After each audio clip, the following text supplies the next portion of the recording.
완벽함이란 더 이상 더할 것이 없는 상태가 아니라 더 이상 뺄 것이 없는 상태이다. 단순함이 삶의 집중력을 높인다. 존재하는 사물들은 어떤 필연성 없이 증대시켜서는 안 된다.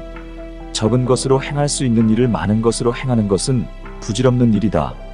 어떤 사실 또는 현상에 대한 여러 설명 가운데 논리적으로 가장 단순한 것이 진실일 가능성이 높다는 원칙을 오컴의 면도날이라고 한다. 합리적인 추론을 위해서는 본질과 상관없는 불필요한 가정을 면도날로 자르듯이 깨끗하게 제거해야 한다는 의미로 단순성의 원칙으로도 불린다. 예를 들어 태풍이 분 다음날 지붕에 덮개가 날아갔다면 바람이 세서 덮개가 날아갔다는 가정과 누군가가 태풍을 틈타 몰래 지붕 위로 올라와서 덮개를 가져갔다는 가정 가운데 전자가 더 진실에 가깝다는 것이다. 오컴의 면도날에 따라 더 간결한 논리이기 때문이다. 자연 현상에도 이러한 단순성의 원리가 적용된다. 자연은 입자의 질량, 속도, 이동, 거리 등을 최소로 유지하는 방향으로 작용한다. 근대 프랑스의 과학자 피에르 모페르티가 발견했기 때문에 그의 이름을 따서 모페르티의 법칙으로 불린다. 자연은 열심히 일하지 않는다. 즉 자연은 게으르다는 것이 모페르티가 밝혀낸 자연의 작동 원리다. 노자가 말한 무의자연의 과학 버전인 셈이다. 삶이 행복해지는 비결도 무척 단순하다. 이것저것 생각하다 보면 고민은 눈덩이처럼 불어난다.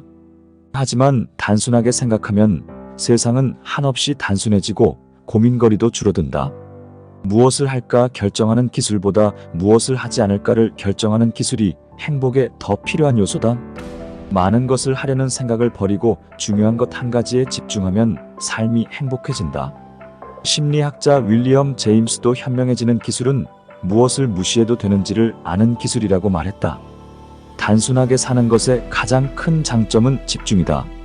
먹을 것, 입을 것, 신을 것, 사는 곳을 단순하게 만들면 자신이 진짜 좋아하는 일에 더 집중할 수 있다. 불필요한 것에 신경과 에너지를 덜 쓰면 중요한 일에 사용할 시간과 여력이 그만큼 많아진다. 현대 건축물 가운데 가장 강렬한 디자인으로 손꼽히는 최초의 애플 스토어를 설계한 미국의 건축가 피터 볼리는 단순함이 우리를 자유롭게 만든다라며 삶을 단순화하고 주의력을 흩뜨리는 모든 요소를 없애는 것이야말로 사물의 본질에 다가갈 수 있는 가장 흥미롭고 중요한 길이라고 말한다. 잡스는 프레젠테이션을 할 때면 언제나 검은색 터틀넥 스웨터에 청바지를 입고 나온다. 그 이유에 대해 그는 소중한 시간을 좀 더 중요한 의사결정에 쓰기 위해서라고 말했다. 지나치게 복잡하고 많은 것에 집착하는 것은 스스로 도에서 멀어지는 행위이며 노자는 이러한 인간의 어리석음을 여식최행, 즉 먹다 남은 음식 찌꺼기와 군더더기 행동에 비유했다. 도의 입장에서 이런 일은 먹다 남은 음식 찌꺼기와 군더더기 행동이다. 이는 모두가 싫어하는 것이며 도를 깨우친 사람은 이런 일을 하지 않는다. 대다수 사람은 세상이 너무 복잡하기에 그 해결책도 당연히 복잡할 것이라고 생각한다. 그 때문에 문제를 해결하지 못할 것이라는 무력감에 빠지고 책임을 다른 사람에게 돌린다. 이런 생각은 사실이 아니다. 주변을 둘러보면 모든 문제의 해결책은 의외로 단순하고 간단하다. 반드시 모든 것을 가져야만 하는 것이 아니라면 일부만 선택하고 나머지는 포기하는 전략이 현명하다. 소유에 집착하면 결국 아무것도 얻지 못하는 것이 인생의 진리다. 바닷가에 예쁜 조약돌이 아무리 많아도 한 손에 움켜질 수 있는 조약돌은 기껏해야 5개에 불과하다.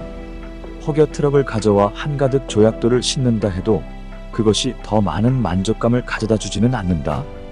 적당한 수의 조약돌을 가지고 있을 때 그것을 더 소중하게 여길 수 있다.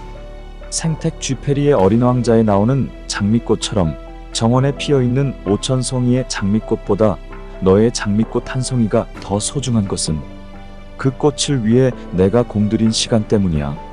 한 송이에 불과하지만 그 한 송이가 너에게는 이 세상에 단 하나뿐인 존재가 되는 거고 너의 장미꽃에게도 너는 이 세상에 단 하나뿐인 유일한 존재가 되는 거야. 단순함은 본질이다. 오컴의 면도날이 말하는 것처럼 불필요한 군더더기를 걷어내고 곧장 핵심으로 들어가 딱 한 사람에게만 말하듯 중요한 알맹이만 쏙쏙 골라내는 것이다. 단순한 것이야말로 명료함, 접근성, 유용함을 높일 수 있는 지름길이다. 단순해지면 다른 사람에 대해서도 분명히 알 수 있다. 따라서 인간관계가 훨씬 더 편해지고 친밀감도 높아진다. 복잡함은 과잉이고 단순함이 명품이다. 샤르 와그너가 단순하게 살기 위해서 말하고 있는 것처럼 단순함은 외형보다는 마음가짐이 더 중요하다. 우리가 여우나 토끼 같은 동물이 아니라 영혼을 가진 인간임을 깨우쳐주는 일종의 정신운동이다. 한 번도 아파보지 않은 조개는 아름답게 빛나는 진주를 품을 수 없듯이 한 번도 아파보지 않은 사람은 인생에서 가장 찬란하게 빛나는 열매를 맺을 수 없다. 바람이 부는 날에는 그저 돛을 활짝 펼치는 것. 이 간단한 법칙이 인생을 만족스럽게 하는 가장 강력한 비결이다.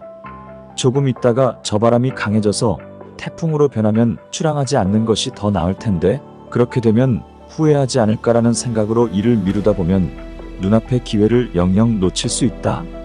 살면서 마주하는 의사결정을 단순하게 하는 것은 빼놓을 수 없는 행복의 원칙이다. 내일을 걱정하다가 오늘의 행복을 놓치는 것보다 어리석은 일은 없다. 오늘은 오늘의 짐만으로 족하다. 굳이 오지 않은 내일의 짐까지 질 필요는 없다.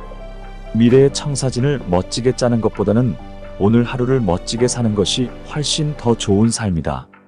미래의 비전을 생각하는 사이 앞에 놓인 음식은 다 식어버린다. 기다리는 버스가 확실하게 온다는 보장은 그 어디에도 없다. 이거다 싶으면 냅다 뛰는 것이 최선이다. 오랜 기간 노자를 연구해온 저자는 도덕경을 통해 단순한 삶의 태도를 말한다. 일상에서 직접 노자의 도를 적용함으로써 삶의 방향을 재정비할 수 있다고 제안한다. 저자가 말하는 단순한 삶이란 꼭 필요한 것만 가지고 인간관계를 최소한으로 간소하게 유지하면서 자신이 좋아하는 일에 집중하는 삶이다. 그렇게 살다 보면 장애물 사이의 간격은 절로 넓어질 것이며 인생도 훨씬 덜 고단해질 것이다.